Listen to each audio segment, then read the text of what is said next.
আসসালামু আলাইকুম। আমি মুশফিকুর রহমান ইফাত বলছিলাম। আমার বয়স ১৯। আমার আসলে সাদিক এগ্রোতে আমি যেটা ছোটকাল থেকে পশু-পাখি অনেক বেশি ভালোবাসি। আমি সাদিক এগ্রোতে ঘুরতে গিয়েছিলাম। আমি গরু দেখার জন্য গিয়েছিলাম। তো সাদিক এগ্রোর যিনি মালিক ইমরান ভাই, ওনার সাথে আমার আগেই পরিচয় আছে যেহেতু আমি পাখি পালি। আমাদের ইভেন্টগুলোর উনি একজন চিফ গেস্ট থাকে। তো তার কারণ হচ্ছে আমার ওনার সাথে আগে থেকেই পরিচয় ছিল।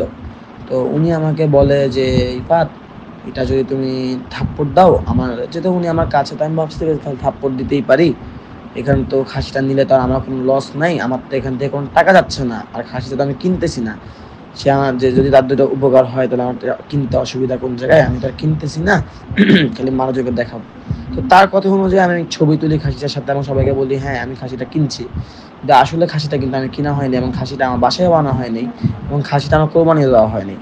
এটা ইতিমধ্যেও একজন জানতে পারছে যে খাসিটা এখনো সাদে এগোতে আছে এবং এটার জন্য আমার ফ্যামিলি নিয়ে অনেক কথাবার্তা হয় এবং আমার কারণে আমার ফ্যামিলি অনেক ছোট হতে হয়। যা আর কি বলবো? শুধুমাত্র উনার একটি কথা যে আমার একটি কাজ করার জন্য আজকে আমার এই দিনগুলো দেখতে হচ্ছে।